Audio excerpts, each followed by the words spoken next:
Bienvenidos, bienvenidas a una nueva charla malvinera que organiza el Observatorio Malvinas de la Universidad Nacional de Lanús. Mi nombre es Juan Natalicio, soy integrante del Observatorio Malvinas y conductor de Malvinas Causa Central. Ana Parafioriti en la puesta en el aire a través del canal de YouTube del Centro Ugarte y en la coordinación también de la charla malvinera. La charla malvinera de hoy es sobre Malvinas desde Rodolfo Kusch, pensamiento seminal de nuestra América. Presento, mientras vamos dando tiempo a todos y todas para que se vayan conectando en el canal de YouTube. Además, va avisando también a quienes siguen el canal de YouTube que ha comenzado el vivo. Vamos dando un tiempo. Presento el trabajo del Observatorio Malvinas. Se creó en el año 2009. La Universidad Nacional de Lanús se constituyó como la primera universidad nacional en trabajar casi en soledad durante mucho tiempo la causa Malvinas. Ese año se creó, como decía, el Observatorio Malvinas, que nació del trabajo común entre la universidad y la Comisión de Familiares de Caídos en Malvinas e Isla del Atlántico Sur. Julio Cardoso, quien fuera el primer director del observatorio, era un notable creador. A través de la potencia poética y claridad de sus obras, nos legó una obra vasta y fecunda. Julio, quien nos dejara años atrás, era poeta, dramaturgo, cineasta, o como él mismo se definía, un escritor que utilizaba distintos lenguajes y soportes. Algunas de todas las actividades y obras que ha realizado el Observatorio Malvinas: obra de teatro Isla de la Memoria, historia de la guerra en la posguerra, en coproducción con el Teatro Nacional Cervantes; el primer Congreso Latinoamericano, Malvinas, Causa de la Patria Grande; su edición en formato libro, pero también está en PDF, y si entran a la web de la Universidad Nacional de Lanús, allí pueden acceder de forma gratuita a este libro, en formato PDF también. Curso de capacitación docente con puntaje en provincia de Buenos Aires y San Luis, y seminarios abiertos a la comunidad. Manual para colegios secundarios, Malvinas en la historia, una perspectiva suramericana. Proyecto de investigación, Gráficas del Pueblo, la memoria de la causa Malvinas en el paisaje urbano. Muestra itinerante, Malvinas Isla de la Memoria. Museo Virtual Malvinas. Pueden entrar también, lo recomiendo muchísimo, el Museo Virtual. Muro de la Memoria Malvinera, documental Malvinas, viaje del Bicentenario, en el 2010. Libro Fuego 612, el hundimiento del general Belgrano, el hecho y la ley de la guerra. Sección Malvinas, portal web de contenidos. Docuficción El viaje de abril. Telefilm, documental Locos de la Bandera. Programa de radio del Observatorio Malvinas, que es Malvinas Causa Central, al cual soy conductor, y Ana Parafioriti la productora. Sale los sábados en la radio de la Universidad Nacional de Lanús. Ese dato no lo había pasado y aprovecho para pasar el chivo, de 2 a 14 horas. megafonunla.com.ar, allí nos pueden escuchar. Muestra artística, paisaje, palabra, recuperación poética del territorio, antología musical, cancionero Malvinas, entre muchos y una gran cantidad de obras que ha realizado el Observatorio Malvinas y que continuamos trabajando el equipo del Observatorio Malvinas. Voy a saludar al coordinador del Observatorio Malvinas, combatiente de Malvinas, ex soldado del Regimiento de Infantería 3, César Trejo. César, ¿cómo estás? Buenas tardes. Buenas tardes, Juan, Diego, Oscar, Ernesto y a todos los asistentes. Para nosotros, desde las charlas malvineras, venimos tocando temas de fondo de la cuestión Malvinas, pero también realizando homenajes, no con el propósito de simplemente destacar figuras individuales, sino los aportes centrales que han dado a un pensamiento y a una acción de la patria grande. Por eso el Observatorio Malvinas de la Universidad Nacional de Lanús trabaja en conjunto con el Centro Manuel Ugarte, y el pensador y el filósofo que hoy vamos a recordar, Rodolfo Gunter Kusch, es un un hombre que ha dado contribuciones fundamentales para repensar América. Hemos convocado a Oscar y a Diego como dos estudiosos del pensamiento cuchiano, y Ernesto, que de alguna manera lo viene desarrollando desde el Observatorio Malvinas, desde el Centro Ugarte.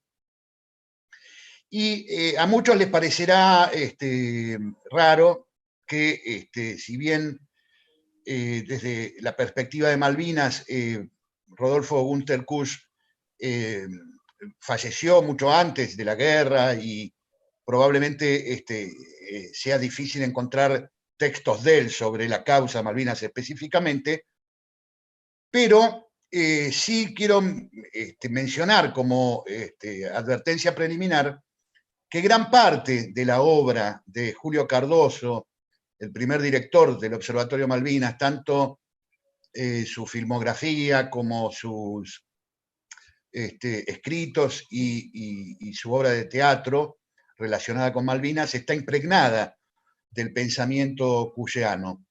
Bueno, vamos a ver por qué, es tan importante abordarlo a Kusch, por qué es tan importante, cuáles son las cuestiones centrales que la causa de Malvinas despierta y que ya estaban de alguna manera en la obra, extensa obra escrita y en las investigaciones antropológico-culturales y filosóficas de Rodolfo Kusch.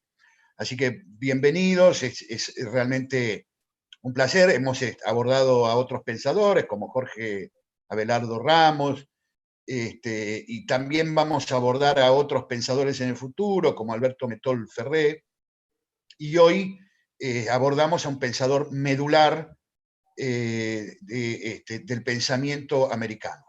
Así que muchas gracias por estar con nosotros y darnos los aportes sobre este gran pensador que eligió una residencia en lo que él entendía que era el corazón del pensamiento americano, ¿no? Allá en Palpalá, Maimará y demás. Muchas gracias por estar acompañándonos. Presento al primer expositor, Oscar Moreno, antropólogo, abogado, docente de grado y posgrado en la Universidad Nacional de Lanús, en UNTREF y en la UBA. Oscar, muy buenas tardes, te doy la palabra. ¿Cómo estás? Hola, ¿qué tal? ¿Cómo estás, Juan? César, Ernesto, gracias por invitarme. Bueno, yo soy antropólogo, no soy abogado, digamos, y no estoy en la... Bueno, siempre hay en estos primeros encuentros probablemente haya algunos ajustes. Soy docente básicamente de la Universidad Nacional de las Artes, con el dudoso mérito de tener ya 38 años de antigüedad docente, sin contar los años que estuve, digamos, a partir del 73, cuando nos hicimos cargo de la universidad, y de alguna forma fui y trabajé recién egresadito, fresquito en ese momento, como con el título de antropólogo a los 23 pirulos. Tenía un pequeño cargo en la nueva administración que la llevó adelante, digamos, que pasó a llamarse Universidad Nacional y Popular de Buenos Aires, ¿no? Es decir, que cambió de nombre en ese momento. Y yo casualmente se había armado una serie de materias que me pareció prudente todo esto. Tal vez el tiempo no alcance para trabajar todo el tema del curso o definirlo con más precisión. Algunas cosas vamos a hablar. Pero yo trabajé como adjunto para la facultad, para el departamento de antropología, digamos, con Ortega Peña. Ortega Peña, el titular de Historia Argentina 1, y en ese momento era un transversal a todas las facultades de la Universidad Nacional y Popular de Buenos Aires, se llamaba UMBA en vez de UBA, digamos como ahora. Ni siquiera ahora se llama UBA, Universidad de Buenos Aires, ¿no? Pero digamos, hasta ni siquiera el tema UMBA quedó, ¿no? Es un tema muy curioso. La cuestión que, bueno, cuando hace una semana me comentó esto, de participar en todo esto, me parece que 25 minutos en plantear todo el tema de curso es, digamos, como tal vez no solo no alcance, sino que no estoy en condiciones, pero sí utilizando, tal cual lo dijo César Trejo en la inspiración, digamos, todo el manejo de curso me detuve a leer algunos temas, algunos que les comenté ahora también, que eran, Bonilla también había sido un poco más grande que yo, así que no sé cuál es el destino de la obra, pero digamos, había estado trabajando también con Rodolfo Kuhn, es un sociólogo, digamos, y planteaba cuestiones geoestratégicas muy interesantes, que yo les había comentado y leído hace un ratito. Digamos, directamente me pensé en ver, digamos, básicamente usando la metodología, no va a haber tiempo, para lo cual me ofrezco con Ernesto a otra oportunidad para charlar en esto, cuatro puntos, ¿no? Uno, este planteo de Bonilla en el sentido también pensando con el pensamiento geocultural, digamos, planteado desde la perspectiva nacional, ¿no es cierto? O sea, como lo nacional y lo popular, digamos, tratar de atacar y tratar de ver y analizar los puntos que tal vez formaron parte y han dominado, digamos, de alguna forma nuestro imaginario popular. Digamos, el primer punto que quería comentar es el trabajo de Bonilla, donde dice, bueno, acá nosotros hemos comprado dentro del imaginario y dentro de la idea de que Estados Unidos, que la guerra de las Malvinas es resultado de una decisión alocada y políticamente increíble de Margaret Thatcher, y lo que de alguna forma plantea en este caso, diciendo, bueno, Bonilla en este trabajo sobre el imperialismo de determinación, también de dónde está el principal enemigo o el principal peligro. Y bueno, decía, la Armada Real Británica, gracias al apoyo incondicional de la OTAN, constituye una fuerza nuclear en nuestras islas. En este momento. Este es un trabajo del 85, pensemos en ese contexto. Y digamos, acá debemos aclarar, y esto me pareció interesante en este sentido para volcar en esto, para discutirlo y analizarlo, y debemos aclarar que hace mucho tiempo el Reino Unido es una importante semicolonia de Estados Unidos, lo mismo que Europa Occidental. Por lo tanto, pensamos que es exacto afirmar que Gran Bretaña contó con la ayuda del Pentágono durante la guerra. Bueno, fue exactamente al revés, dice. No fue así, digamos. Ya que la OTAN depende de las decisiones de los militares e industriales dedicados a la fabricación de armamentos en Estados Unidos. Por lo tanto, quien manda y quien dirigió la guerra, digamos, de las Malvinas, fue Estados Unidos. Es decir, Inglaterra operó sencillamente como mercenario, como un grupo que mandó acá, mandó sus fuerzas de élite, no, qué sé yo, no me interesa, digamos en este sentido, y bueno, y ahí es el primer elemento que me llamó la atención. Es decir, que en este sentido, si bien uno sabía, pero estaba en el ideario popular, estaba de que Estados Unidos, bueno, ayuda, no ayuda nada. A Estados Unidos es el que decide tomar el control del Atlántico Sur a partir de la ocupación de la guerra de las Malvinas por algunos de sus enemigos. El otro tema que me pareció importante para el rastreo histórico, porque para Just también es muy importante manejar todo esto, es justamente este otro librito, ¿no? No sé si supongo que debe ser un texto de cabecera de muchos de ustedes, ¿no es cierto? Es justamente de Ortega Peña, digamos, y Duhalde. Bueno, Duhalde, no el cabezón Duhalde que fue presidente, sino Duhalde el de los derechos humanos, ¿no? Digamos, y acá encontré, esto lo había leído hace tiempo, pero la convocatoria de Ernesto me impulsó a releer estas cosas buscando temas, y bueno, me faltará a lo mejor cerrar el tema después con Rodolfo Kuhn, porque además yo había seleccionado un texto, digamos, de alguien que fue un lector apasionado de Rodolfo Kuhn, que es Aníbal Quijano, ¿no? Aníbal Quijano, un filósofo peruano maravilloso, y después un texto casi de combate, de trinchera, que es de Cabrera, un brasilero que también trabajó, digamos, sobre dos cosas. Me gustaría tirar esos puntos. Probablemente de esta forma simplemente abre las posibilidades. Lo que determinaba, digamos, Ortega Peña en su investigación inicialmente es, bueno, quién era Baring y qué era la Baring Brothers, prácticamente, ¿no? Bueno, plantea que en 1805 Francis Baring, el nieto del creador del grupo financiero, es asesor del primer ministro William Pitt. Y digamos, se están quedando sin oro. Y lo que plantea acá Ortega Peña directamente es que, digamos, Inglaterra no hace avances para ampliar su manufactura, digamos, sobre los territorios de Latinoamérica y de Sudamérica, sino directamente para el saqueo directo de los tesoros, tanto mexicanos o de Argentina. Y en este sentido, digamos, plantea, dice, el desfile de las tropas británicas en Londres, después, vencidos, no importa, digamos, con el tesoro apropiado de Buenos Aires ante la multitud admirada simboliza el triunfo momentáneo de un esquema político, de la dominación por las armas, que no tardará en ser abandonado, porque claro, tenía sus costos, pero bueno, y tuvo su beneficio porque fue saqueo. Digamos, en este sentido lo plantea en esta dirección. Bueno, y ahí hay un tema también acá en este sentido. En primer lugar, el papel de Bernardino Rivadavia, el iluminista, digamos, que en ese sentido plantea o maneja un poco esta cuestión y que apoya directamente todo este tema. Es un hombre no de la Casa Baring, sino, digamos, según Ortega Peña, una investigación brillante, digamos, de un hombre, digamos, ligado a la firma Hallett Brothers de Londres, no, un competidor menor, una liga menor, digamos, de la Baring Brothers, ¿no es cierto? Pero, digamos, asociado directamente a ellos. Y bueno, ahí está también un tal Canning, que no es el Canning que nos conocemos nosotros, digamos, y que juega como ministro en este sentido un papel muy grande para la tramitación de los préstamos. Plantea que se encarga de consolidar los mecanismos para Daniel Rivadavia.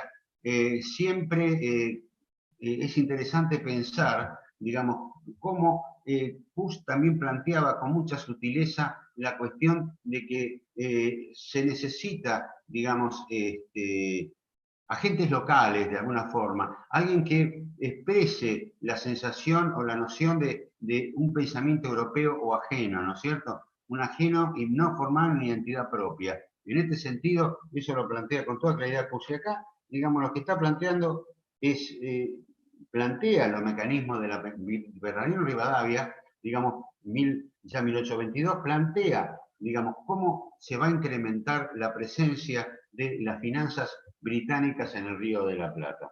Esto es un poco lo que, de alguna forma, estoy viendo la obra también, porque quiero cerrar con dos cositas que tienen que ver, son directamente vinculantes con el tema de Puig, digamos, dice, de pronto se encuentran que el objetivo principal, digamos, de todo esto que era, digamos, desplazar e instalar el grupo de la Baring Brothers en el sentido que era prácticamente el Ministerio de Economía y Política de Inglaterra, digamos, de pronto como que no alcanza, digamos, porque planteaba la estructuración de un territorio unitario. O sea que de pronto la condición de Inglaterra era la condición de plantear un territorio unitario. Y en esto sí, acá hay un texto, digamos, también de Rodolfo Puig, donde trabaja el tema de la necesidad del tema del reconocimiento de las provincias. Tengan en cuenta de que la Argentina, bueno, lo que es hoy Argentina, eran las Provincias Unidas del Río de la Plata, y que a nosotros, digamos, nos han contado una historia al revés, ¿no es cierto? O sea, que a nosotros nos han contado una historia donde nos han robado de entrada 300 años de historia. O sea que de pronto 300 años de historia significaron que la historia empieza para nosotros en general en 1510 con el descubrimiento de Mendoza, bueno, qué sé yo, la primera, la segunda fundación, buenas noches, Garay, Mendoza, digamos, y después, ¿cuándo comienza la historia de nuevo? Con la nueva invasión, o sea, con una segunda invasión europea de parte de Inglaterra. La historia se empieza a contar a nosotros, a nuestros chicos, digamos, a partir de la primera invasión de Inglaterra y después 1810. O sea, la historia de las provincias, desaparecían 300 años de historia, entre 1500 y 1810 éramos una gran aldea y nada más. Y eso es un tema importante para tener en cuenta, porque de pronto se naturalizan esas ideas y esos pensamientos y quedan como tal. ¿Qué fue?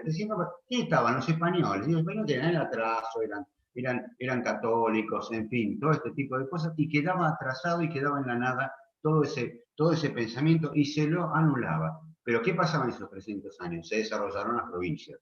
Ese es el gran tema, el desarrollo de las provincias, que nosotros llamamos ridículamente el interior. ¿Qué es el interior? ¿Cómo nosotros el interior? ¿Y qué somos nosotros el exterior? Digamos, en esa cuestión, digamos, es una cuestión donde se naturalizan determinados tipos de pensamientos.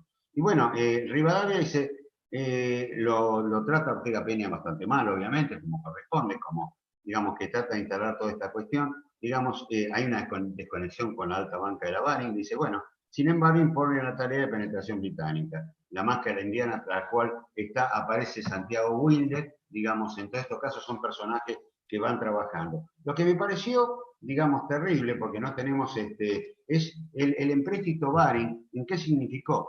Era 1 millón de libras nominales, ¿no es cierto? Pero de aquel millón de libras nominales, digamos, porque esto también es tan arrasador, digamos, como la guerra, como lo que nos ha pasado con la Malvinas. Nos han sacado las Malvinas, pero nos han sacado el futuro. Porque piensen que en el año 1822 al 1826 se firma el empréstito de la Baring Brothers de la mano, digamos, conducente de Bernardino Rivadavia.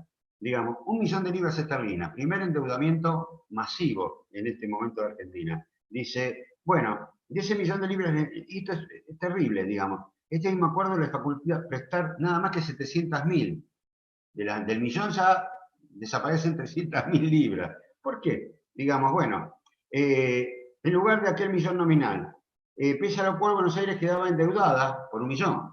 Recibía 700, pero ¿por qué? ¿Qué había pasado? Bueno, correspondiente a las comisionistas porteños, digamos, y a los comisionistas externos también, o sea, los de Inglaterra, que habían constituido por su cuenta una sociedad. ¿Quiénes son esos tipos? Sepámoslo: Braulio Costa, Félix Castro, Miguel de Riglos, Juan Pablo Sáenz Valiente y los hermanos Paris Robertson, que eran también ingleses que estaban radicados acá, junto con él, donde cobraron aparte de esos 120.000 libras. Descontadas las comisiones y gastos, el Río de la Plata, o sea, nosotros, teóricamente, recibimos medio millón de libras. Ya nos mocharon. De entrada, 500.000 libras. A cuenta. Pero debemos 1 millón, todavía debemos 1 millón. Digamos, la Casa Brandt no envía oro en este caso, porque, digamos, dice que nos hace un favor, ¿no? Es terrible esta lectura, realmente es inquietante y terrible el manejo de todo esto. Dice, quieren aliviar la crítica situación, porque si nos mandaban el oro, digamos, el oro en Inglaterra era a un valor muy alto y que no nos convenía el oro. Entonces, dice, aliviando la crisis del plata, iba a ser más grave todavía para nosotros en la crisis económica. Entonces, la excusa para no darla, enviar el metal sorprende, dice Ortega Peña. Se dijo entonces que el oro saldría muy caro en Londres, por lo cual no era conveniente para nuestro gobierno que se remitiera desde aquella plaza. En lugar se mandaría, en lugar del metal precioso, se mandarían títulos, letras, digamos, giradas contra comerciantes de plata, que eran todos comerciantes también de la banca británica. Bueno, de pronto ese dinero nunca llegó a la Argentina, sino que hubo distintos préstamos y se terminó de pagar hipotéticamente en 1904. En 1904. Es un tema, yo creo que a mí me parece dramático, creo que para todos también, porque es una forma. Y después tengo acá una lista de temas también para seguir sobre Inglaterra en este sentido, sobre la banca y finanzas de la Baring Brothers. Bueno, 1821 y 1822 el empréstito del 1 millón de libras esterlinas, no llega nada prácticamente. 1826 provoca una guerra con Brasil, digamos, consolidación de la deuda pública y la compra de armamentos a Londres. Y siguen las fechas. Ahora, la banca Rothschild, por otro lado, unida también, pero competidor, pero participando del Taban Club, que era prácticamente el lugar donde se reunían los banqueros ingleses, digamos, también hace un empréstito a Brasil, Portugal, de la misma forma, entrega 3 millones, que tampoco entrega, 3 millones de libras esterlinas, de los cuales llegan 1, teóricamente, y dudoso, porque queda en manos del emperador, o sea, el rey de Portugal. Digamos, consolida la deuda pública en 1826, en un extraño paralelismo, la paz con el Río de la Plata, digamos, y después, en la misma fecha, digamos, 1826, digamos, se endeuda nuevamente Brasil para comprar armas a Inglaterra. O sea, Inglaterra le vendía a Argentina y le vendía armas a Inglaterra. Y le vendía armas a Brasil. Bueno, esto es un poquitito, así estos temas que así a borbotones lo estoy diciendo, conmueven bastante, movilizan bastante. Es posible que la mayoría lo sepa, lo conozca, pero yo creo que hay que rescatar desde el pensamiento también, para llevarlo al pensamiento nacional y plantear este tema, aclararlo, porque yo no creo que sea parte de un gran conocimiento. Y quiero decir que debemos pensar un aporte directamente para entender lo que está pasando, hay que entender, digamos, la coyuntura histórica con la que fue, digamos, arrastrando todo esto. Obviamente hay mucho más datos, es un trabajo impresionante que lo estoy volviendo a rescatar ahora, lo leí hace tiempo y me di cuenta gracias a esta oportunidad de empezar a rescatar esto y comenzar a investigar más profundamente esta cuestión, porque me parece que es vital, digamos, que difundamos este tipo de cosas que creo que en general no se conocen, digamos, o quedan por ahí dando vueltas, no lo sé, espero que no, pero digamos, si de mí, de lo que a mí depende, puede ser, lo hago. Siguiendo en este sentido, lo que yo quería comentar, tengo un par de minutos más, ¿no es cierto, Juan? Quería comentar un tema que está en línea con esto. Probablemente, digamos, Aníbal Quijano se inspira básicamente en Rodolfo Kusch. Yo buscando un poco estos temas de la colonización directamente, no tanto del pensamiento kuschiano, bueno, del cual puedo hablar horas porque eso lo manejo bastante bien hace mucho. De hecho, fui alumno. Tuve la gran suerte de haber estado en Palpalá con él, digamos, hacia los años 70, digamos, con otro grupo de antropólogos, participando en un seminario por cuenta nuestra, porque la facultad más o menos no lo tenía todavía, ¿verdad? Y en el 73 vino a Buenos Aires, por supuesto, por los Nuevos Aires que estaban viviendo por el triunfo de Cámpora y el retorno de Perón, digamos, él obviamente con su pensamiento nacional popular, digamos, un hombre que estaba muy cercano, demasiado cercano al pensamiento peronista y lo llevó adelante y por eso mismo también fue perseguido y humillado en muchos sentidos. Digamos, hay un tema acá de Aníbal Quijano que es muy importante. Él dice, con este tema de la conquista, con este tema de la colonización, este tema de la formación de un pensamiento propio, decía, bueno, esto está escrito en 1992. Yo siempre planteo el contexto en el cual está escrito porque, digamos, es importante para entender el texto, ¿no es cierto?, en todo esto. Digamos, 1992 son los 500 años donde España se arroga el descubrimiento de América, ¿no es cierto?, en este sentido. Y entonces dice, bueno, la conquista de las sociedades, no solo América, sino que también avanza la conquista sobre otros territorios. Pensemos que España en ese momento avanza no solo sobre América, sino que también ya con el oro y la plata de América, que le sirve para reciclar su economía y desarrollar, digamos, posiblemente el desarrollo artero del capitalismo mundial, digamos, con el oro y la plata de América, digamos, de alguna forma inaugura. Tengan en cuenta que está Carlos V, Felipe II, son todos hombres de naturaleza del reinado de España, donde España directamente hacia 1700 todavía dominaba todo el resto del mundo, pero sin embargo paulatinamente fue reemplazado por Inglaterra y Francia, ¿no es cierto?, sucesivamente, con el dominio económico en ese sentido. El texto de Ortega Peña es desesperante, ¿no es cierto?, cuando lo vuelve a releer en esta perspectiva y en esta historia de vida que al menos me tocó vivir a mí y a muchos de ustedes también, por supuesto, digamos, es desesperante ver, digamos, la correlación con la actualidad que tiene y el poder que tienen los medios, el sector financiero para manejar este tipo de cosas. Bueno, Quijano, en este sentido, Quijano es un tipo que moviliza a otra gran compañera también mía, que es Rita Segato, digamos, otra antropóloga, en este caso que también, digamos, como hay un antes y después. Y él ataca dos cosas que me gustaría decir ahora, que en todo caso lo dejamos abierto, o paso los temas, Juan, para que vos los puedas subir en algún momento a YouTube, que me parece importante que esto se difunda y se abra más allá de los claustros supuestamente académicos. Él dice que acá no solo hay una conquista territorial, militar, política, sino que también, digamos, se plantea, digamos, dice, la estructura colonial de poder produjo discriminación sociales, que fueron condiciones después raciales, étnicas, en fin. Dice, y fueron asumidas como categorías de pretensión científica, el racialismo, digamos, y la superioridad sobre los indígenas, ¿no es cierto? Y él plantea directamente esta cuestión, que primero hay una dominación colonial, que después de la Segunda Guerra Mundial se transforma en el imperial, directamente, lisa y llanamente, en el proyecto imperial de Estados Unidos, ¿no es cierto?, digamos, en nuestros territorios. Y él plantea, digamos, plantear de que, digamos, sencillamente hay una cuestión de que aparece no solo la conquista, sino que aparece la conquista del imaginario. O sea que de pronto toma poder, digamos, este poder colonial, conquista el imaginario. O sea, conquistar el imaginario significa pensar como el colonizador. Murmis, otro sociólogo también grandioso, tenía una frase que era terrible. ¿Cuál es el triunfo final del colonizador? Y la repite también Rodolfo Kusch. Es cuando el colonizado quiere ser como el colonizador.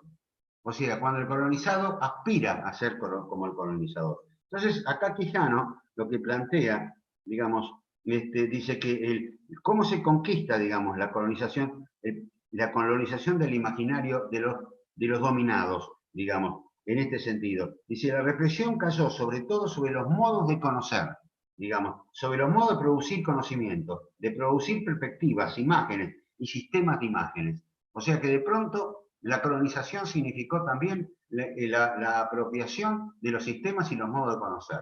Hoy estamos todos en una universidad que es el modelo europeo de alguna forma, en este sentido. Yo estudié a todos los europeos.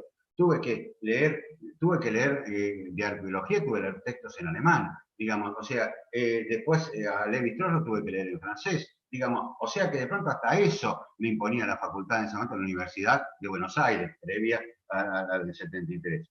Dice, los colonizadores, dice Quijano, impusieron también una imagen mitificada de sus propios patrones de producción de conocimiento. Dice, los colocaron primero lejos del acceso de los dominados. Esto es muy interesante, porque en esto Kuss también lo tiene con mucha claridad y lo plantea muy bien, digamos, en Filosofía en América, ¿no es cierto? ¿América qué? Digamos, lo está planteando directamente ahí. Dice, los propios patrones de producción de los conocimientos los colocaron lejos de los dominados. Más tarde los enseñaron de modo parcial y selectivo para cooptar a algunos dominados en algunas instancias del poder de los dominadores. O sea, que estudiar, acceder a este tipo de cosas significaba, digamos, acceder a ser amigo de los dominadores, digamos. Entonces, la cultura europea se convierte además en una seducción. Daba acceso al poder. Digamos, después de todo, más allá de la represión, el instrumento principal de todo poder es la seducción. Y yo creo que la situación que tenemos hoy con esta idea que en general de Malvinas, o sea, digamos, totalmente reducida a un cuentito, digamos, a los pibes de la guerra, a un general borracho y todo esto, está, digamos, dulcificada y caramelizada, digamos, en este sentido, con un imaginario dominado hacia nosotros que viene de los sectores del poder. Lamentablemente, digamos, hay que mover del todo el poder, no nuestro poder, sino del poder central, obviamente. Pensar en otra cosa hubiera sido terrible. Decía, la europeización cultural, digamos, en el sentido europeo, se convirtió en una aspiración. Es decir, el otro elemento, seducción y aspiracionalidad. O sea, que eso nos permitía aspirar a ser otra cosa, ¿no? Es decir, bueno, estudiamos y podemos tener ascenso social y este tipo de cosas. ¿Qué estudiamos? Bueno, la cultura europea pasó a ser un modelo cultural universal. Digamos, ya elimina las particularidades. Cuando Kuss plantea la geocultura del pensamiento, dice, el pensamiento de la cultura es particular, es un elemento particular, que puede tener una intersección con lo universal, porque yo desde lo particular puedo pensar lo universal, pero en este sentido, digamos, lo particular desaparece, porque aparece la universalidad del pensamiento europeo como único pensamiento posible, descartando todos los otros pensamientos. Lo otro no existe. Existe nada más que el pensamiento europeo, única forma, a través de la razón, desconociendo los mitos y demás. Bueno, Quijano es apasionante, es un texto bastante extenso, no sé si me quedan muchos minutos, pero digamos lo que quería contarles también, ¿cómo andamos con el tiempo? ¿Puedo comentar algo de Cabrera? Dale, sí, tenés un minutito más, dale. ¿Tengo? Dale, 2 minutos, 3 minutos más, va perfecto. Bueno, Quijano me queda en el aire, no me quedo con ganas de seguir hablando de Quijano. Obviamente, como se darán cuenta ustedes, recién estoy planteando nada más que el tema para que, bueno, la gente le explique algo, digamos, bueno, listo, lo mismo que, por eso me pareció importante, abrir puertas para la investigación. El tema, de hecho, ahora voy a leer, digamos, centralmente todo el texto de Ortega Peña y otros textos de Ortega Peña sobre los caudillos también. En este sentido, por eso, bueno, ahora ya está, ya me lanzó por culpa de Ernesto Dufour, que me metió en esto y me hizo releer estos textos, voy a tener que meterme a trabajar en esto y ponerme en posición de ustedes totalmente. Cabrera es un pensador brasilero, digamos, que, digamos, en este sentido plantea algo terrible, lo plantea de forma terrible, digo terrible porque no hay alternativa. Él dice, habla sobre el tema también de un tema kussiano, en este sentido, ¿qué es la filosofía, no? Decimos que somos una filosofía, Kuss plantea que somos una filosofía sin un sujeto propio, porque de pronto, digamos, el discurso que hemos adoptado básicamente fue un discurso que fue pensado en Europa hace dos siglos atrás prácticamente, Kant, Maburgo, en fin, es un pensamiento que se planteó cómo iba a ser el mundo y Europa después cómo nos pensó que decíamos que nosotros éramos. O sea que nosotros somos lo que pensamos, según Kuss lo dice con toda claridad, dice, somos lo que nos pensaron en otro momento y que somos eso, pero no es lo que hemos pensado nosotros. O sea, a nosotros nos falta digamos, esa sensación o esa noción de estar en nuestro propio territorio. Y sobre todo la filosofía. ¿Qué es filosofía? La filosofía es básicamente europea con una serie de pensamientos que se van cada vez domesticando más.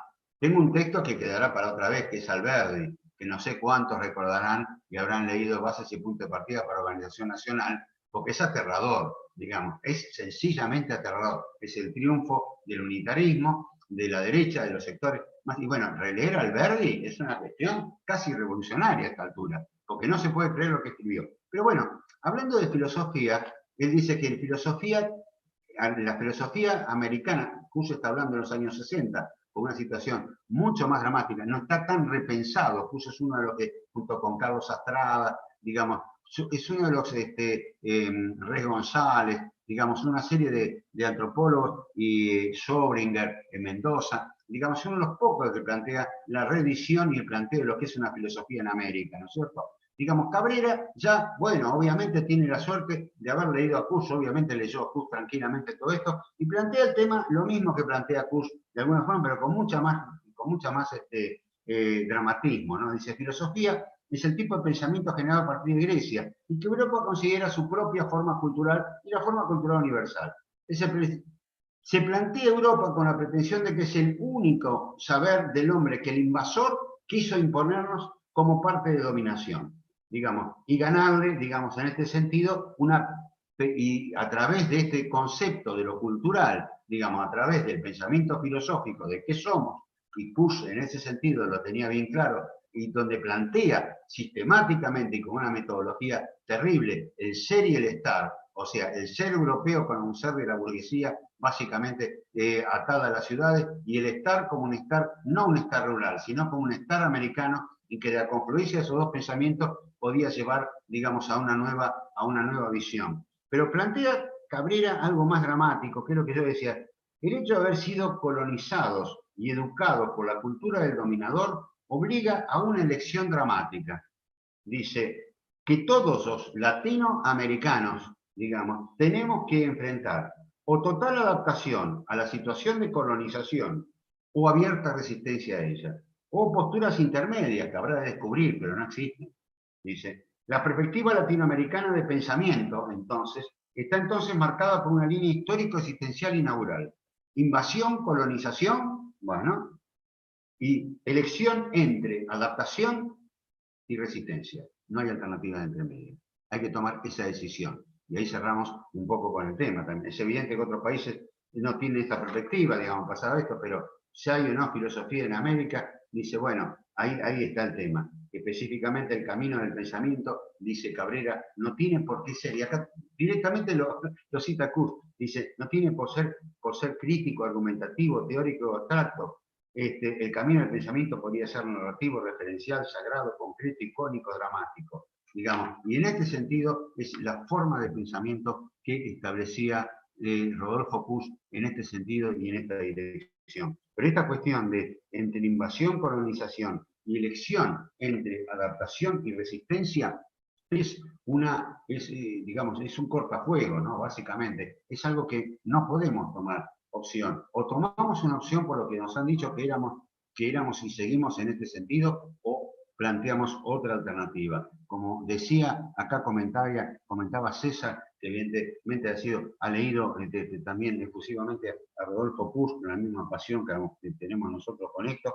Digamos, Rodolfo Kuhn está planteando la necesidad de estructurar un pensamiento propio, digamos, la necesidad de estructurar un pensamiento propio que ha sido vaciado en todo su contenido, vaciado hasta en los hechos, o sea, vaciado con la visión también que nos hicieron ver de lo que fue las Malvinas, ¿no es cierto?, la situación de las Malvinas, y no encontrar, digamos, y conformarnos en esa dominación del imaginario, digamos, que han hecho de nosotros, conformarnos con las mentiras o con una versión que no es la real, ¿no es cierto? La famosa desmalvinización y toda esta historieta, digamos, que juega con todo esto. En realidad hay una visión, esa visión acaramelada debe ser, digamos, obturada, debe ser aplastada, pero debe ser aplastada con hechos, con razones, manejar fuentes, o sea, revisar, por ejemplo, Ortega Peña en la historia del préstamo de la Baring Brothers, lo vergonzoso, lo atrozmente vergonzoso y asqueroso que fue ese préstamo de la Baring Brothers,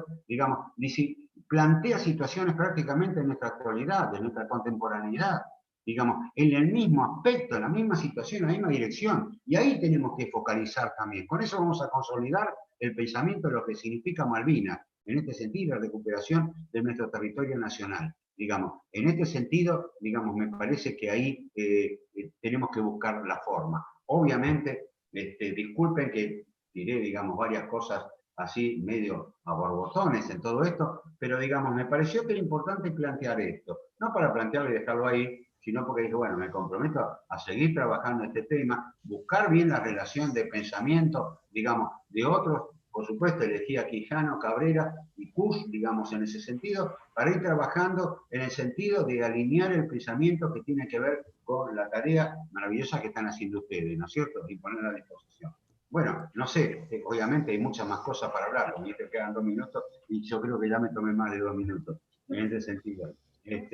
Bueno, quedamos. Muchísimas gracias, Oscar. Igual vamos a continuar conversando. Solo un aspecto, porque lo mencionaste y para que no quede muy descolgado, después agregar un dato, ¿no? Porque vos mencionabas lo de Estados Unidos, así arrancaste y es espectacular, porque recordemos que el general Galtieri termina dando el golpe de Estado a Viola por una orden de Estados Unidos, después de haberse reunido con el vicepresidente de Estados Unidos, con el general Meyer y con el hombre de la CIA, Bernard Walters. Entonces, después de todas esas reuniones y después de que le llenaron la cabeza, después de que le dijeron recuperá Malvinas, nosotros te vamos a apoyar, se produce también el 2 de abril y es lo que la desmalvinización oculta. Quería agregar este dato porque del Observatorio Malvinas lo tratamos muchísimo, Oscar, ese tema, y la verdad que era para agregar eso. Y además ahí también el compañero Mario Volpe decía que la CIA tenía un edificio, entonces una oficina, edificio Libertador, sabían todo. Pero además Galtieri estaba ahí por orden de la CIA. Lo que hay que todavía descubrir es por qué Anaya también tenía tanto interés en recuperar las Islas Malvinas. Sacamos suposiciones. Sé que César debe estar ahí con un montón de cosas para decir, pues si te parece, César, vamos con el segundo expositor y luego te damos la palabra. Diego Nieva, ahí voy. Diego, espero que me hayan pasado bien tu dato. Pido disculpas, Oscar. Ya voy a hablar seriamente con quien me dio tu currículum y te agregué un título. Espero a vos, Diego, decir todo bien. Los cartones ya no. A esta altura de la sobrevivir, los cartones lo de menos, ¿no? Lo mismo que estoy pintando. Ya está, no importa. Lo único que no quiero dejar afuera es la UNA, que la quiero tanto y formé parte de la formación del IUNA en primer lugar y después la construcción de IUNA del Consejo Superior, que estuve a cargo de vicerrectorado en un momento. O sea que, digamos, de alguna forma quiero bastante todo eso, bueno, digamos, y me pareció importante. No, por supuesto. Un compañero. Presento a Diego Nieva, estudiante avanzado en licenciatura en Educación Auxiliar, docente en el ingreso y el Seminario de Justicia y Derechos Humanos de la Universidad Nacional de Lanús, colaborador del Instituto de Justicia y Derechos Humanos de la UNLA, integrante del colectivo de lectura seminal La Chichería de América. Diego, buenas tardes, te doy la palabra. ¿Cómo estás? Hola, buenas tardes, Juan. Gracias a todos. Gracias por la invitación. Quédate tranquilo que es eso lo que decía en el texto, en cuanto a mi CV. No tenés que retar a nadie, por lo menos por mi parte. Yo lo que hice fue un poco sumergirme en el material que la Universidad de Lanús, el Centro Ugarte y el Observatorio Malvinas publican y comparten en todas sus redes, ¿no? En todas sus plataformas. Estuve mirando los documentales, el corto del viaje de abril, los textos acerca de lo de Pallarol, el tratado del 20 de diciembre del 2016, donde los representantes del gobierno argentino, que no es lo mismo que decir representantes de Argentina, como dice el autor Julio Cardoso de ese texto, le conceden 3 deseos, ¿no?, a la corona británica con respecto a puntos de ampliación del dominio territorial que tienen los usurpadores británicos, y esto de volver digamos, me sale esta palabra en este momento, de manosear, ¿no?, las tumbas de los caídos argentinos para querer ponerles un nombre, ¿no? Entonces lo que hice fue reflexionar un poco desde un sentipensar, si se quiere, desde un pensamiento cuyano, todas esas cuestiones. Traté de que me pase por todo el cuerpo, ¿no? Todo el tema que se relata y que se ve en esos materiales. Entonces pensaba, ¿no?, el tema por ejemplo, empezaba con el corto del viaje de Abril. Me acordaba que también hay muchos nombres que son Malvina, ¿no? Muchas mujeres que son bautizadas Malvina, y no es casual, no hay ningún territorio de Argentina que se use para bautizar a un chico o a una chica cuando nacen, pero sí Malvina, ¿no? O Argentina o Malvina. Y pensaba eso, ¿no? Como Malvina como un lugar sagrado, como mito, como creencia, como fe popular, como símbolo, como altar, como emplazamiento seminal, no solamente argentino, sino americano. Lo pensaba desde ese lado. Aparte, un centro del territorio argentino, desde el punto de vista geográfico, e inclusive desde el corazón del pueblo. Lo pensaba desde ese lado, ¿no? Y me acordaba unas palabras de una charla que Rodolfo Kusch desgraba, una charla que tuvo con Orlando Llorio, y que él la desgraba de un cassette en el texto del Pozo de América, donde Llorio dice que acerca del pueblo, ¿no? Pensaba como Malvinas como algo realmente propiedad del pueblo argentino, más allá de las determinaciones que tengan los políticos o los que dicen representarnos, ¿no? O sea, lo pensaba como algo del pueblo, y Llorio decía que el pueblo no se equivoca, porque es el sujeto y el objeto del amor, ¿no? Entonces lo pensaba desde ese lado. Hay algo ahí que nos lleva a la causa Malvinas y a toda la lucha que es Malvinas, que pasa por eso, por el pueblo, y que pasa por lo que Kusch habla de lo que es el PAMI, ¿no? Ese espacio sagrado que Kusch dice que tenemos nosotros cada uno, y que yo creo que sin duda toda la causa Malvinas se encuentra en ese recinto que Kusch habla como el PAMI, ¿no? Que es algo sagrado, profundo, que se lleva bien adentro. Que cada uno tiene una explicación y se la explica para adentro qué significa eso. Así como para cada uno piensa en la vieja, en la mamá, o sus hijos, quienes los tienen, o sus hijas, Malvinas es eso, ¿no? Es algo que nos pasa por adentro, que tiene que ver con nuestra intimidad de pueblo argentino y de pueblo latinoamericano también. Entonces, lo pensaba desde el punto de vista del arte, todas estas cuestiones, ese libro hermoso que comparten ustedes, con todo el arte popular en el que se expresa Malvinas, ya sean llevándolo en nombres de negocios, en nombres de barrios, en nombres de establecimientos, de clubes, de equipos de fútbol, y veía los tatuajes, ¿no? Y entonces lo pensaba el tema de los tatuajes, y se me ocurrió poner algo así como que más allá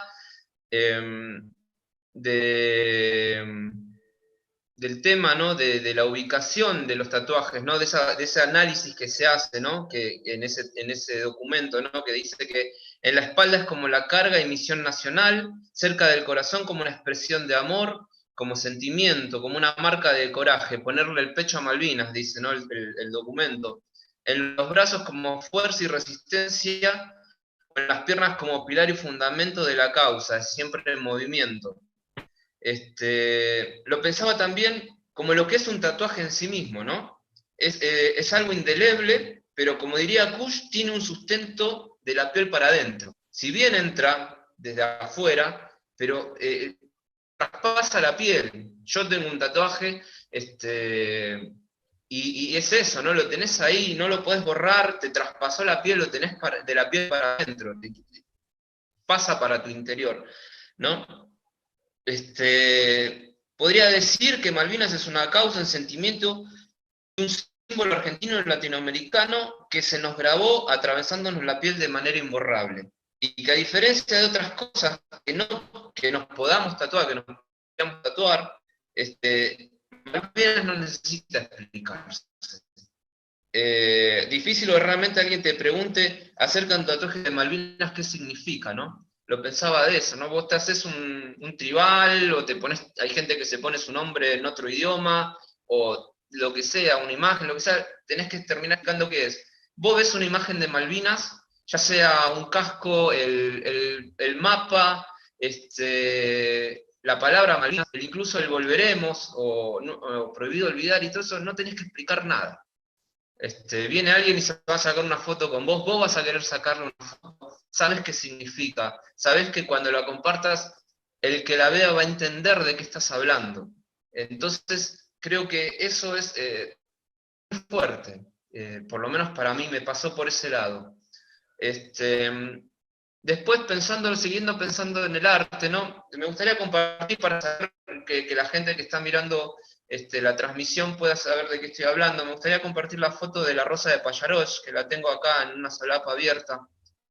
A ver si, no sé si puedo compartirlo directamente o me tienen que habilitar. ¿Cómo sería?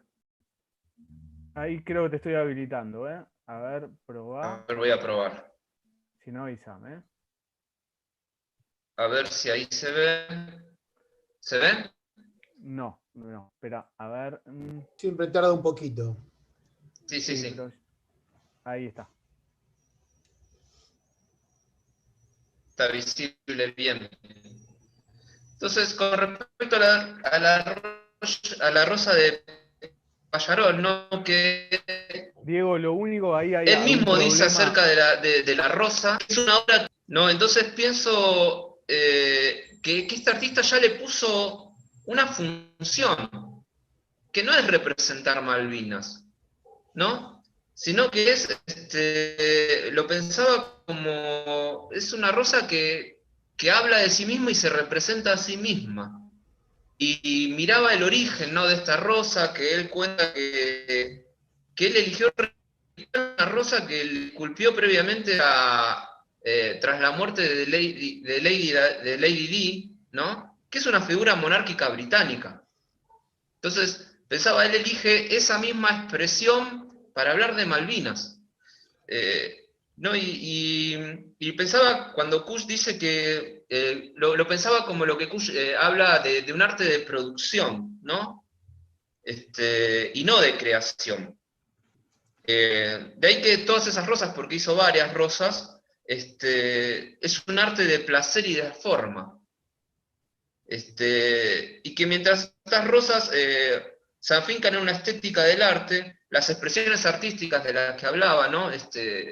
Antes las banderas que uno ve colgadas en las canchas de fútbol, las banderas que uno ve pintadas con, inclusive al lado de la banda de rock cuando vas a un recital, las esculturas, los murales, los tatuajes, las canciones, porque todo el arte artístico de la música, sea folclore, sea rock and roll, sea heavy metal, sea incluso supongo que hasta el rap o la cumbia, todos te van a hablar de Malvinas, todos tienen una canción que te hablan de Malvinas. Pensaba todas esas cuestiones, todas esas expresiones, remeras, cuadros, dijes, parches, etcétera, son en sí un acto artístico, a diferencia de ser una obra de arte, ¿no? Y el acto artístico porque parte de la vida como un absoluto, dice Kush, y se traduce en una cosa incrustada en la sociedad.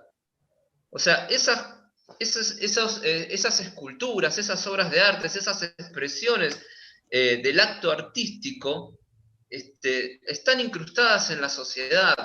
Uno sabe dónde están ubicadas, uno las respeta.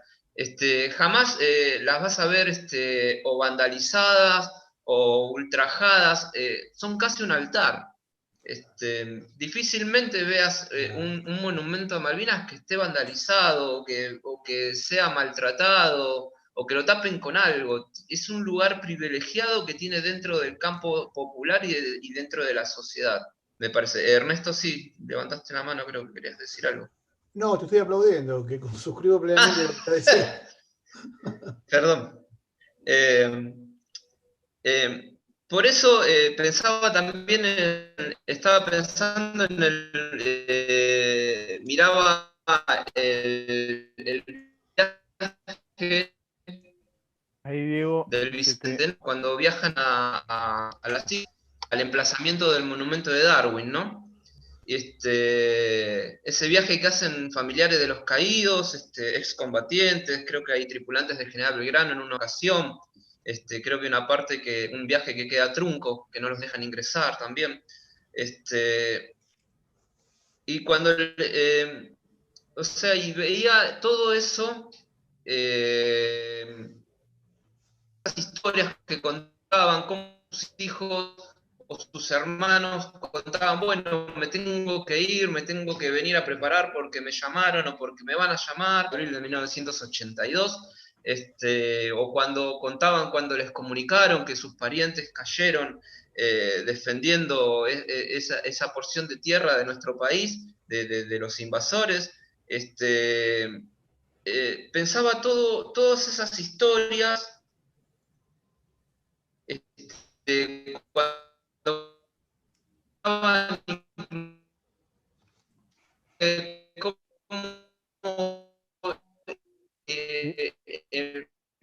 Diego, ahí te el te viaje, estamos la vivieron, escuchando. A ver si quién retoma iba a ir, Diego.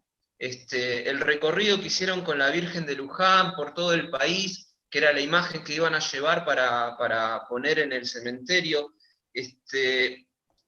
Pensaba todo eso y hablando de lo que decía Oscar antes, ¿no? Esto de la historia que nos cuentan, de la historia que nos dibujan, todo, que Cuya habla de una pequeña historia, de una gran historia, ¿no? Entonces pensaba, todo eso que Oscar nos decía, bueno, todo eso que nos quieren meter en la cabeza, lo pensaba como la pequeña historia, decía, sí, es la pequeña historia, eso que no cuenta, y Cuya habla y pensaba todo esto de lo que veía en el documental de la gente preparando el viaje y contando sus vivencias y sus pérdidas y demás, lo pensaba esto de lo que Cuya habla justamente de la gran historia, ¿no? La que se da fuera del patio de los objetos, la que es exacta, dice Cuya, la más cierta porque funde el acontecer humano al plano de la simple especie y reduce los descubrimientos técnicos, la expansión y el poderío del hombre a episodios menores. Entonces pensaba eso, ¿no? Lo que significan esas historias, cada una compiladas, montadas en todo un documental, es imposible pensarlos como algo pequeño, es imposible pensarlo como esa pequeña historia, son parte de la gran historia. Lo pensaba desde ese lado, ¿no?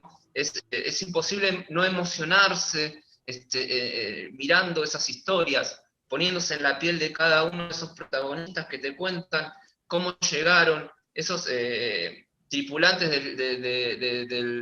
del general Belgrano, que sobrevivieron contándote cómo pasaron en el momento en que el torpedo los incrusta, y se empieza a llenar de agua y ver a sus compañeros quemados. Y toda esa es la gran historia de la que uno no puede olvidar. Yo cuando iba a la escuela primaria, hace muchísimos años, vos escuchabas a un combatiente de Malvinas y tenía 9 años, 10 años, y llorabas al lado de él. Y querías abrazarlos. Perdón, me voy a tomar un poco de agua. No hay Porque problema, era la toma historia agua, que te Diego. queda y es la historia que a mí me queda en Malvinas, en mi cabeza. Más allá de lo que me hayan podido enseñar o contar en los manuales, grado por grado, año por año, del primario, del secundario y demás. A mí me queda la historia que me contó ese combatiente de Malvinas que fue a mi escuela número 52 de Bursaco a contarme su experiencia y su vivencia dentro del territorio cuando combatió. Después miraba, voy a compartir otra solapa a ver si puedo, porque a ver si... ¿qué tendría que sacar para a nueva función? Voy a mostrar otra imagen, que es esto, a ver si se ve ahora, si se carga, creo que le elegí bien, a ver, me aparece a mí.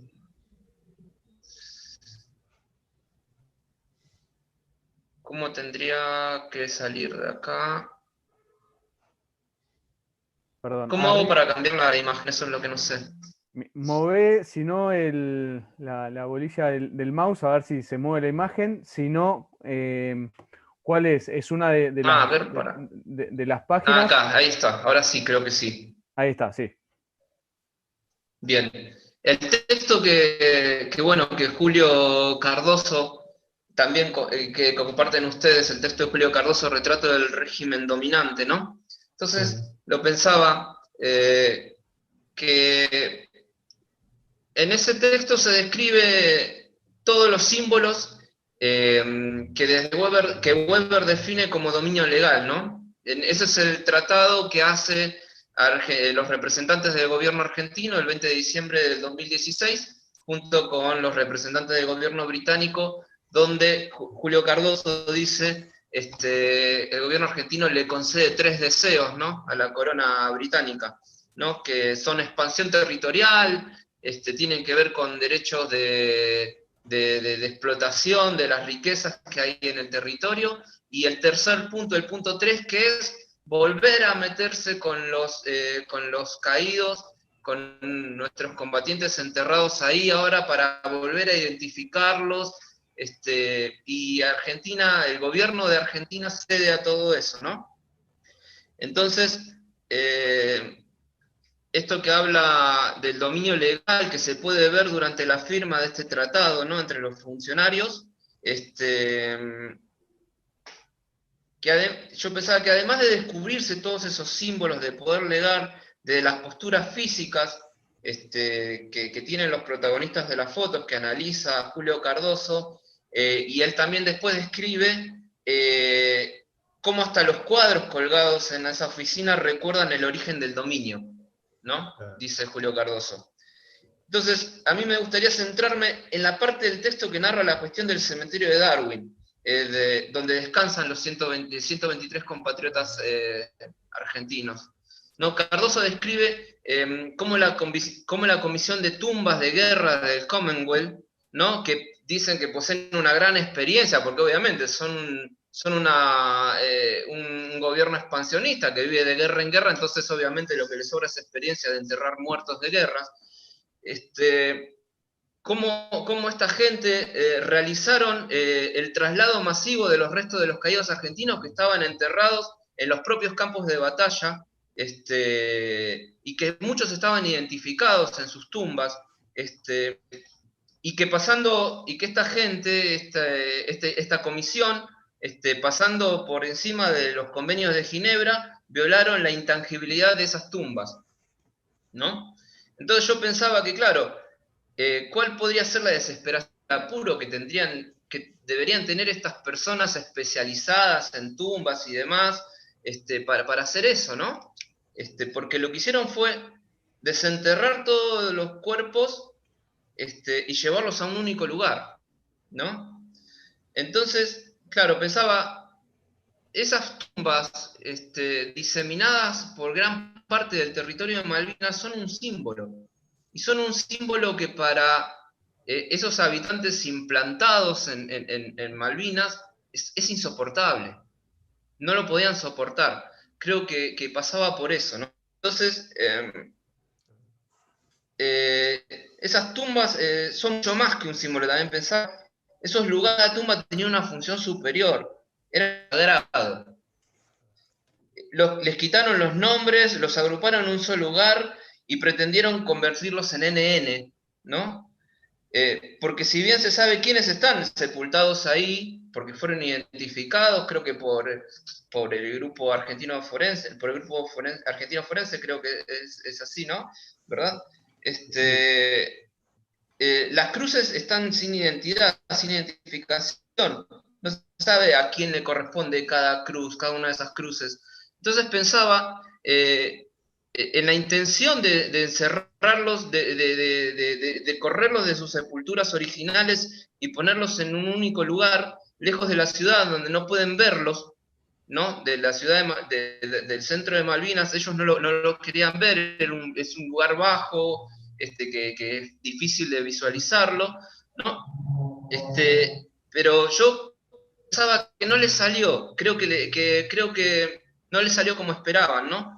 quisieron borrar el símbolo, lo sagrado, y al agruparlo como NN, yo creo que lo magnificaron. Creo que quitarles el nombre y ponerlos a todos en un mismo lugar, los convirtió en lo que una de las hermanas de uno de los caídos, cuando fue a Malvinas, cuando se encontraron con todas las cruces, sin nombres, una madre preguntó, pero ¿cuál es la cruz de mi hijo? ¿Dónde está mi hijo? La hermana de uno de los caídos dijo, ahora son todos nuestros hijos, ¿no? Entonces creo que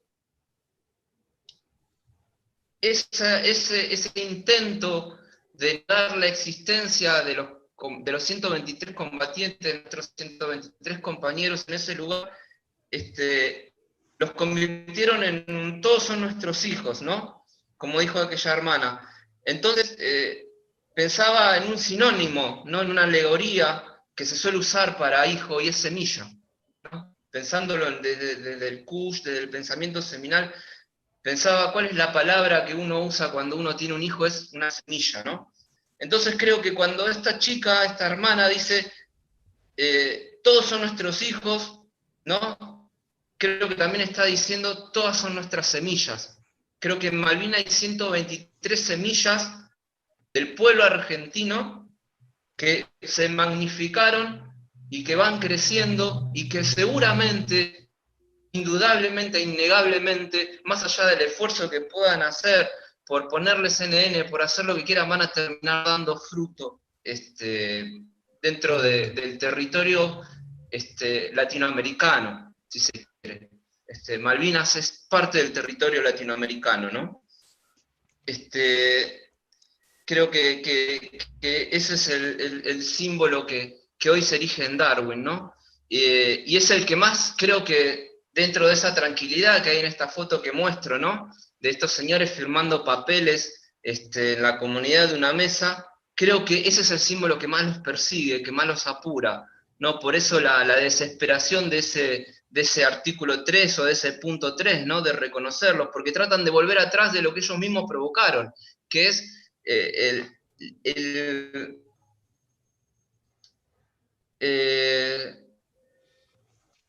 es tratar de achicar de manera imposible ese símbolo que está incrustado en las Islas Malvinas, que tiene corazón, porque tiene los pies en el suelo, y porque ese todos, ¿no? Ese todos de las semillas que están ahí, esas 123 semillas, es el pueblo argentino y es el pueblo latinoamericano.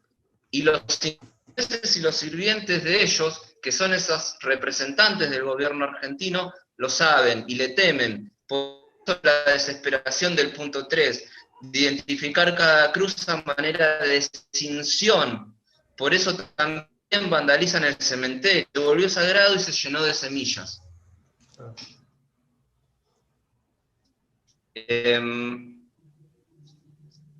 Después pensaba, ¿no?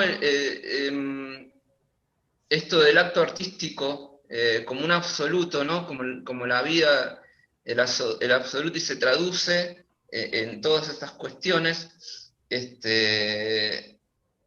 Lo pensaba como, volviendo al monumento de Darwin, ¿no? Como el objeto que expresa todos esos actos artísticos que se fueron armando y que se fueron erigiendo previamente, ¿no? Esa marcha que les decía, ¿no? Esa marcha de los familiares con la Virgen de Luján por todo el territorio argentino, que fueron a estadios de fútbol donde fueron aplaudidos, donde fueron ovacionados. Perdón.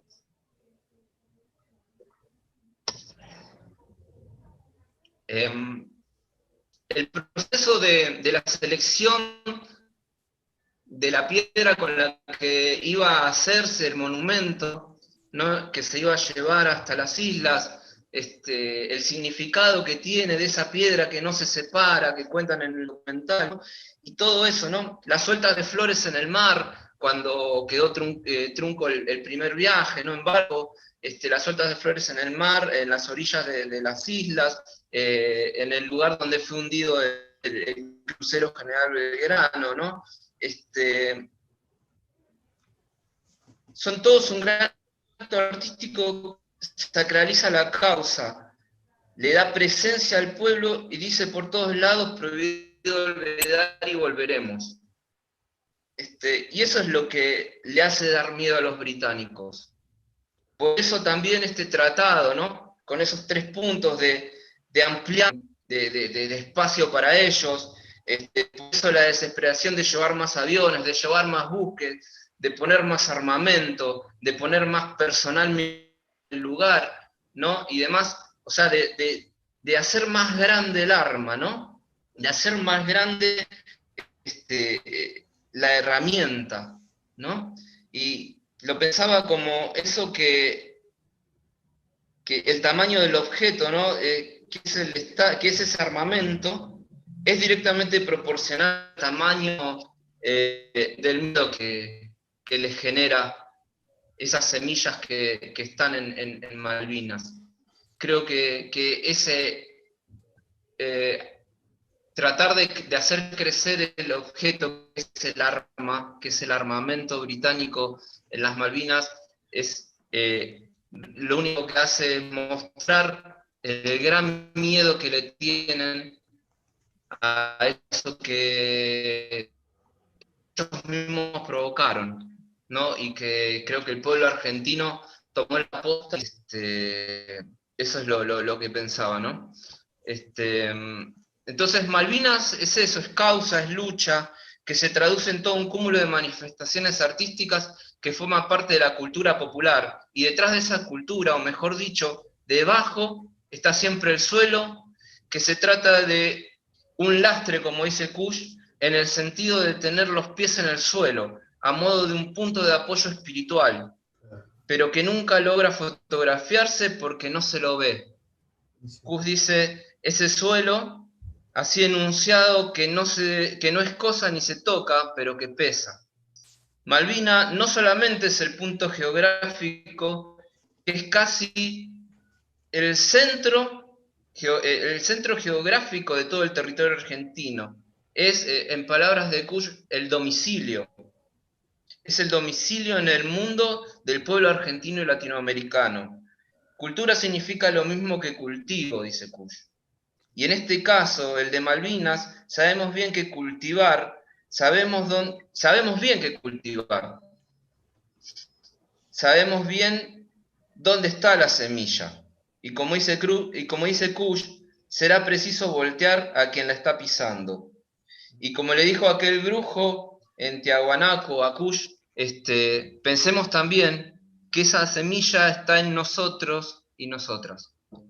Bueno, esto es lo que tenía para compartir desde mi mirada o desde lo que pude ver y explorar los propios documentos que ustedes comparten y difunden para todos nosotros y nosotras, ¿no?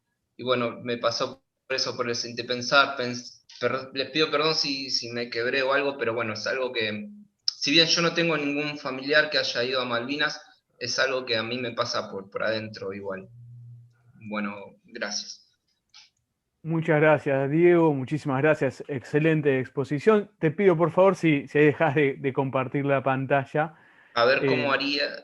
Vas arriba, movés el pulsor arriba y te tiene que aparecer dejar de compartir. Allí arriba. ¿No te aparece?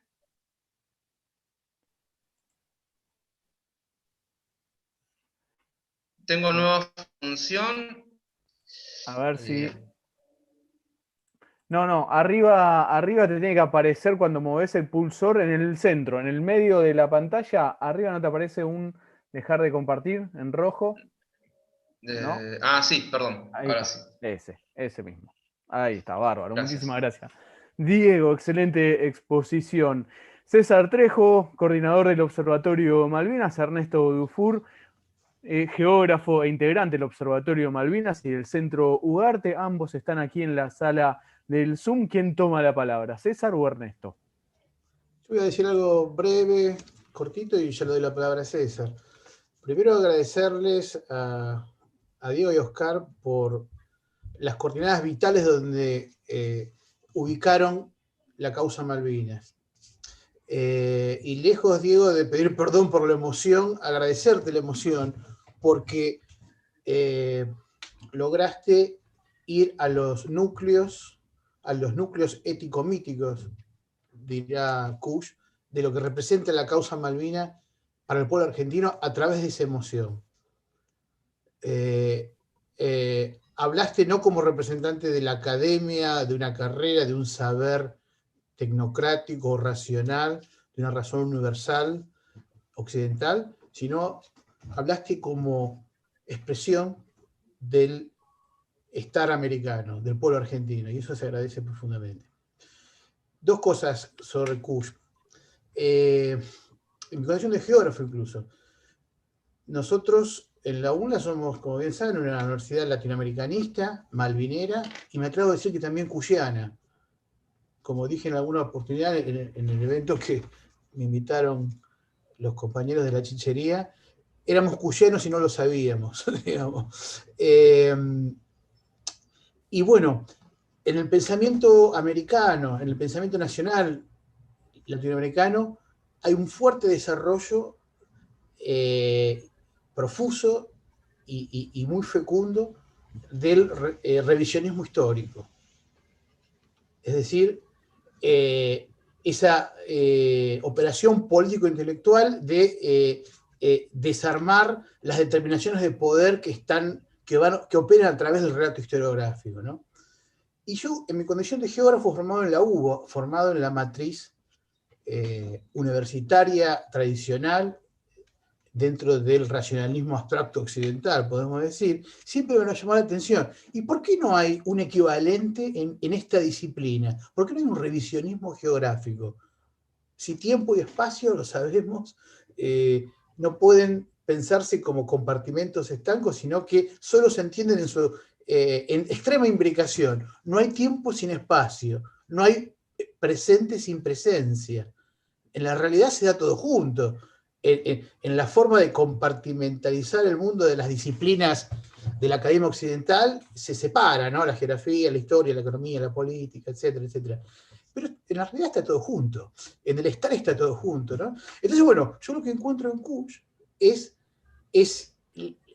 el pensamiento basal para también hacer esa necesaria y cada vez más, diría yo, revisión del saber geográfico.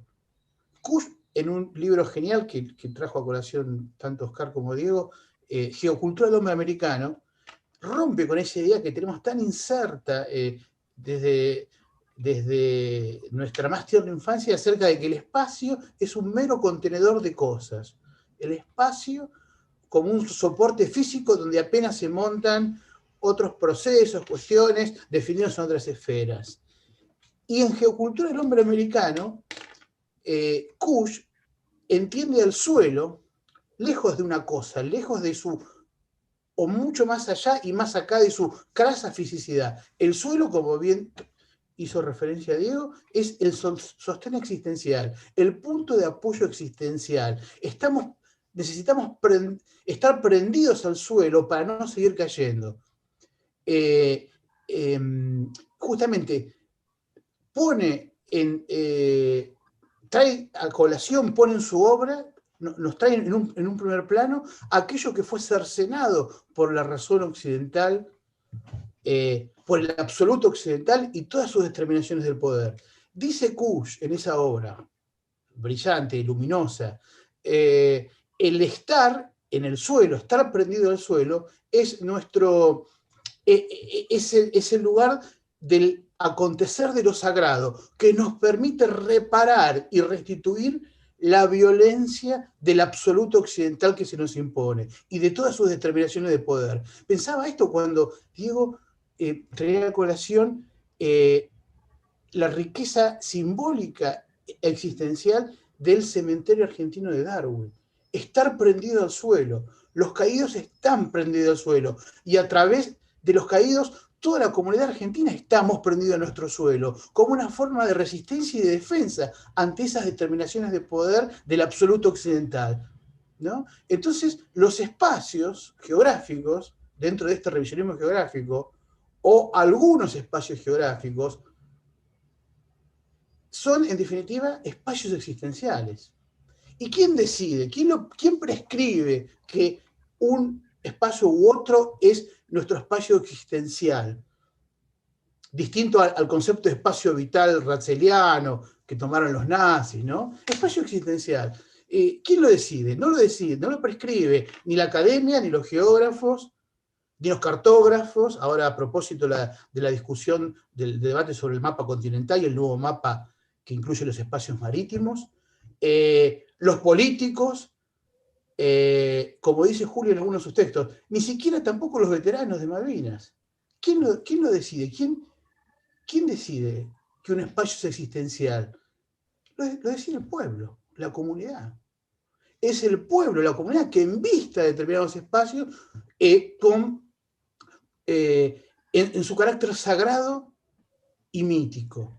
Eso es lo que nos trae la obra de Kusch, la posibilidad de entenderlo en esas coordenadas vitales que la academia no lo hace, y que no hay ninguna razón que va mucho más allá, es mucho más potente que cualquier razón de orden jurídico, diplomático, geoestratégico, que también están incluidas, por supuesto, pero el suelo desborda todo eso. Y eso lo vemos en el paisaje. Nuestra comunidad ha investido, ha marcado el paisaje. En charlas pasadas hemos presentado gráficas del pueblo, proyecto concebido por Julio Cardoso, María Sofía Basalo, que está presente en el chat, ¿no?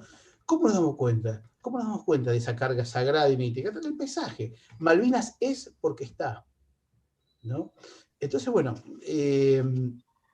esta reflexión quería compartirles. Y la acción de investir del pueblo, el pueblo está, como dice Kusch, siempre se asienta en una decisión ética, no de cálculo racional, costo-beneficio, de cuestiones ligadas a las determinaciones del poder, geopolítico, etc., sino una decisión ética. ¿Y a qué apunta esa ética en el caso de Malvinas? A hacer honor y respetar a los caídos, sus familiares y a la causa por la cual lucharon. Y el pueblo lo tiene muy marcado a fuego, en las capas tectónicas de nuestra intimidad. Eso está, ¿no? Y la obra de Kusch nos posibilita ponerle palabras a aquello que sentimos profundamente y que la academia, las disciplinas no alcanzan a captar. Simplemente eso, te paso la palabra, César. Bueno, la emoción de Diego me emocionó a mí también, y creo que nos emociona a todos. Y me pareció brillante la mirada de Oscar y de Diego, dos generaciones distintas, pero que vieron en un continuum desde el pasado, desde el Rivadavia, la Baring Brothers, los textos de Ortega Pérez y Duhalde, y el análisis que hiciste, Diego, sobre los textos de Julio y la producción y esa mezcla de alguna manera kuchiana, ¿no? Y en ese sentido, y aportando un poco lo que dice Ernesto, acá tengo enfrente mío un texto de Kusch, y justamente nosotros en las gráficas del pueblo, en el estudio de las marcas populares sobre Malvinas, que vos también comentaste, Diego, se encuentra una racionalidad que sería Europa, que también hacía referencia a Oscar, ¿no? La colonización, el racionalismo europeo, ¿no? Y que son, de alguna manera, la expresión de las clases dirigentes, lo que llamamos las élites de producción simbólica, frente al arte que vos señalabas, Diego, de lo popular, ¿no? Y dice Kusch en ese sentido, dice, en este punto vale lo simbólico y no el concepto. Dice, la relación entre lo americano y lo argentino cabe explorarla a nivel del símbolo y no de la cosa. Y hay un texto muy interesante de Kusch, que es La negación en el pensamiento popular, que es negación de qué? Es la negación de la imposición de un sistema de racionamiento europeo exógeno que no nos hace ver a nosotros mismos. Y en ese cotidianeidad que analiza incluso desde el porteño sentado en un café, ¿no? También hay algo de americano que no se reconoce a sí mismo. Y entonces dice, pone la frase esa tan conocida que es, me saltó el indio, se me despertó el indio. Bueno, en Malvinas se nos despertó el indio. Es decir, la rebelión indómita de nuestros pueblos originarios frente a una colonización cultural y frente a el redescubrimiento de lo que ya en los 50 y 60 Cush escribía que era lo americano, y que nosotros, en las clases medias, urbanas, portuarias y demás, negamos. Pero ahí se nos despierta el indio. Y en ese despertar del indio también redescubrimos América. Argentina o vastos sectores de la sociedad argentina, la comunidad argentina, redescubren América. Y eso, Alberto Metol Ferré lo señala como ese redescubrimiento de América, es el proceso de aceleración a partir de Malvinas de la integración sudamericana. Es ahí cuando es posible terminar con los conflictos internos con Brasil, con Paraguay, con el Uruguay, con Chile, y de alguna manera hay un despertar americano donde luego pariremos institucionalmente el Mercosur, luego la UNASUR y la CELAC, y que aunque hayan tenido en los últimos tiempos dificultades, es un camino inexorable si queremos entrar, digamos, en la globalización, no de rodillas y sí con dignidad. Y dice Cush, ¿no? Se impone entonces hacer, no una lectura científica, porque los dueños de la ciencia son los colonizadores, ¿no? No una lectura científica de los hechos, sino una lectura igualmente válida de los símbolos para comprender la intersección de lo americano y lo argentino. Y es ahí donde Malvinas da un aporte fundamental. Dentro de lo propio argentino, luego de los poblamientos o repoblamientos que se hicieron en 1880, 1930 con las migraciones europeas, eso de lo argentino había estado discutido. Ahora, en Malvinas se derrama sangre de hijos de italianos, de hijos de polacos, de hijos de españoles, de hijos de tehuelches, también de apellidos mapuches, de apellidos coya, de apellidos guaraníes. Es decir, esa semilla que vos referías, Diego, se da en Malvinas de una manera física, concreta. Dentro de los nombres de los caídos y de los soldados combatientes está toda esa semilla de lo argentino y lo americano mezclado, y ahí hay una potencialidad del redescubrimiento, ¿no? A mí me interesa mucho este concepto del redescubrimiento de América, porque si uno analiza todos los textos de los encuentros institucionales del Mercosur, de la UNASUR, de la CELAC, siempre está Malvinas, muchas veces no puesta por la propia diplomacia, sino por los representantes de América, y un mestizo como el comandante Chávez, por ejemplo, un hombre americano profundo, mestizo, fue el presidente más malvinero que tuvo Sudamérica desde la posguerra para acá, el comandante Hugo Chávez Frías. Un soldado, patriota, americano, mestizo, que le llevó en todo tiempo y todo momento el reclamo de Malvinas. ¿Y eso por qué? Y eso porque la Argentina también tuvo un proceso de redescubrimiento en lo americano. Borges decía, somos europeos en el exilio. Bueno, eso que discute Cush y otros pensadores americanos, y que son el aporte fundamental de su obra, lo redescubrimos con Malvinas.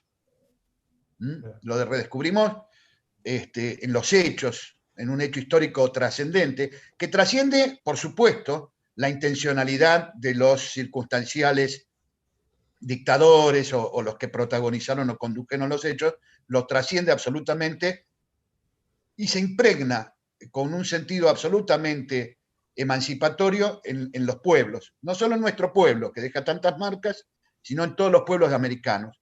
Y este es el aporte, creo yo, de lo que Julio Cardoso recoge del pensamiento de Rodolfo Kusch y dice: Malvinas es un operador seminal, así como estudiando las culturas originarias, Kusch descubre que hay siempre un operador seminal, que puede ser la natura u otro. Malvinas es un operador seminal de nuestra conciencia geopolítica, geocultural americana.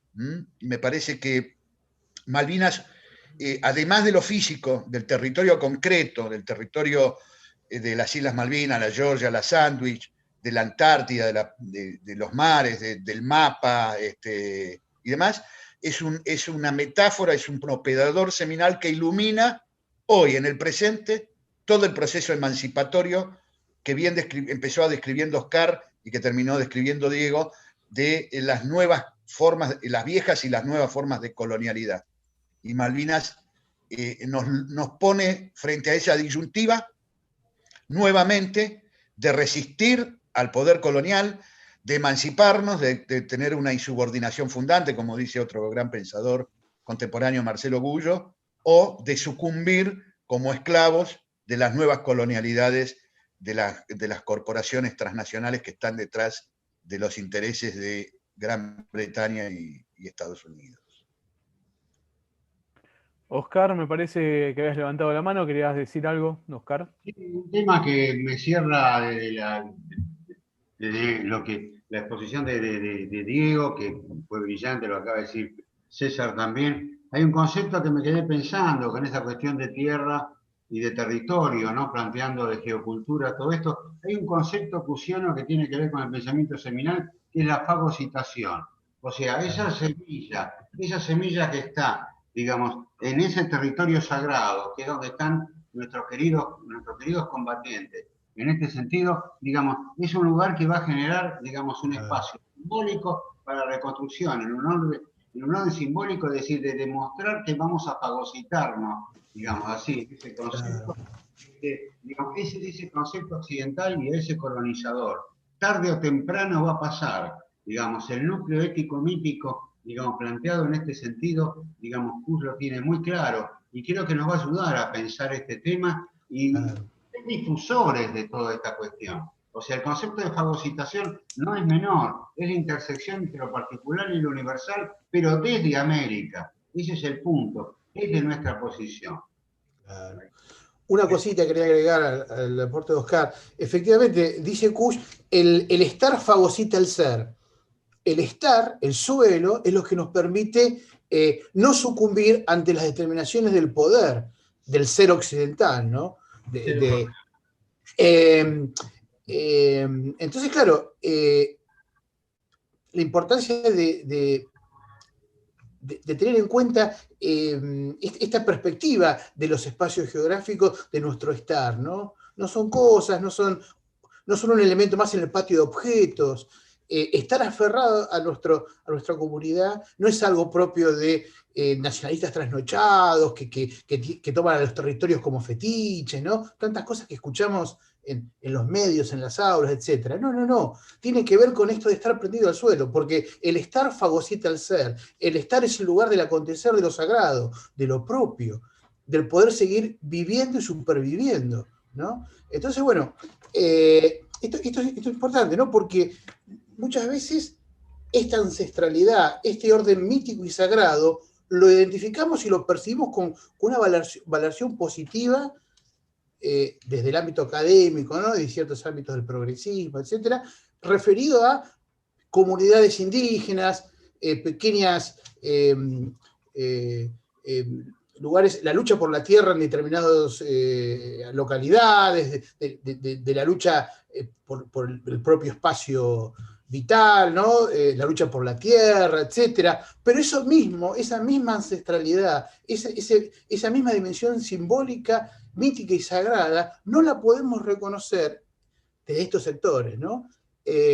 A escala nacional y a escala continental, ¿no? Y Malvinas, el suelo malvinero, como bien dice César, nos trae de vuelta esa elocuencia de lo real, que nos moviliza y nos fagocita, ¿no?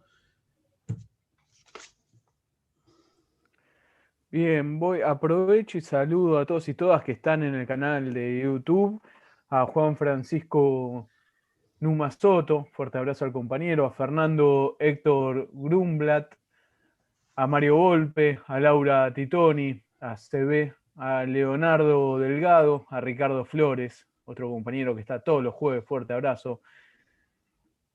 Bueno, María Sofía Basalo, digo bueno porque Ernesto también la había mencionado, compañera del Observatorio Malvinas con quien estuvimos la semana pasada en Charlas Malvineras, gran compañera del observatorio.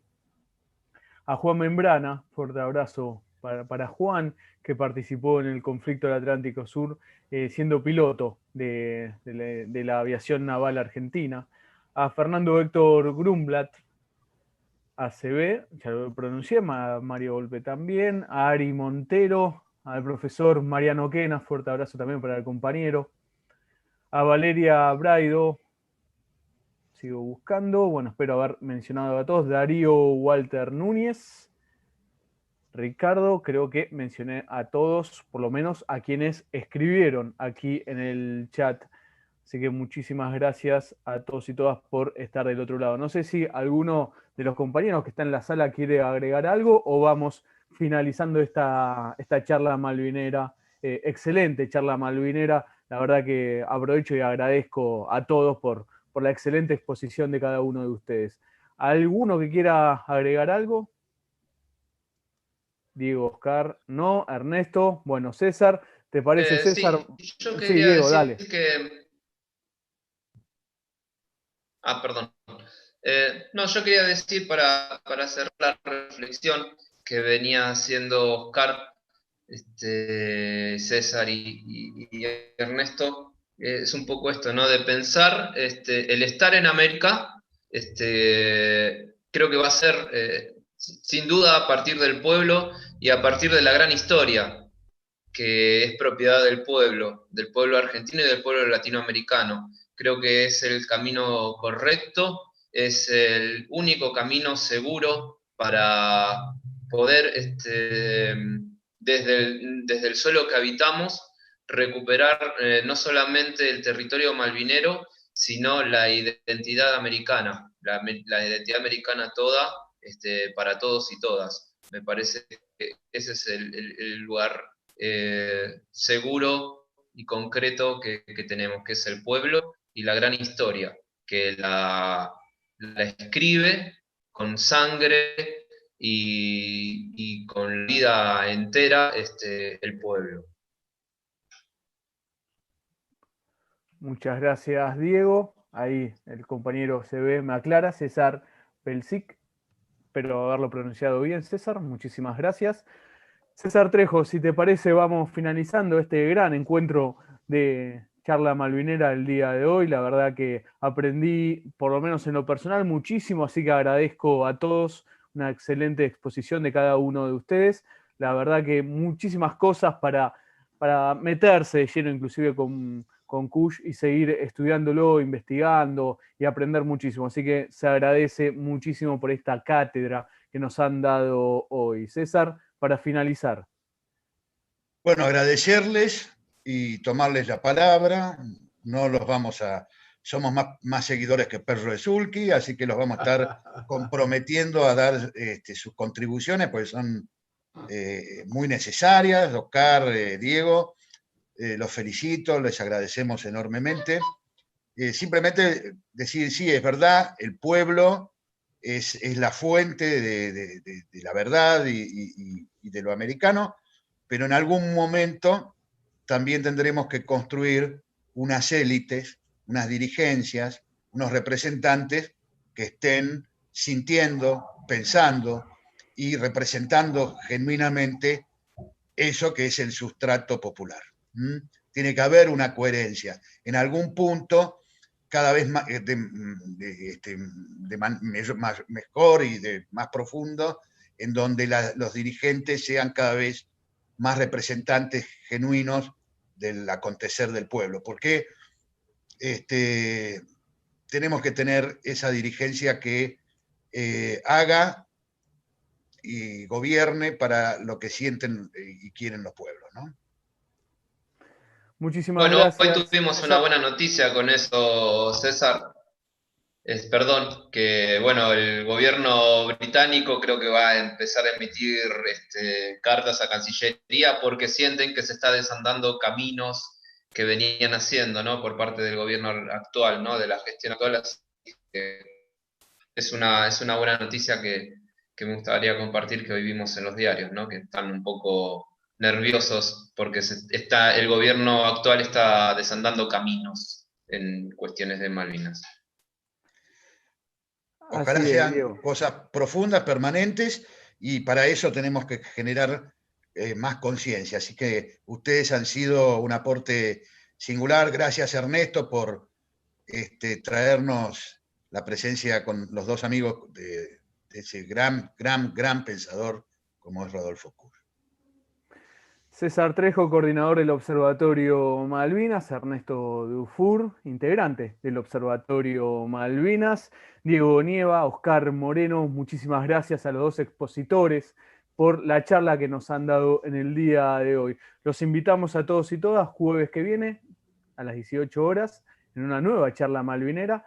Los invito también el día sábado a las 9 de la mañana al programa del Centro Ugarte, Esquina América, en la radio de la Universidad Nacional de Lanús. Se escucha por internet, por supuesto, megafonunla.com.ar, y a las 12, Malvinas Causa Central, programa al cual tengo el honor de conducir. También en la misma radio los esperamos. Y sobre algo que decía Oscar, porque estamos retomando en el programa Charlas Malvineras. Oscar mencionaba sobre el rol de Estados Unidos en 1982, ¿no? Y ahí hacemos hincapié cómo Estados Unidos gestó que se haga el desembarco militar. ¿Por qué? Porque necesitaba una base militar en ese momento por lo que era la Guerra Fría contra la Unión Soviética. Bueno, el sábado también, repasando Charlas Malvineras, Adolfo Coutojian, señalando hoy en la geopolítica del Atlántico Sur, aún en la disputa comercial entre Estados Unidos y China, el rol fundamental de las Islas Malvinas y el peligro de que Estados Unidos quiera volver a poner los ojos para ellos tener presencia. Hoy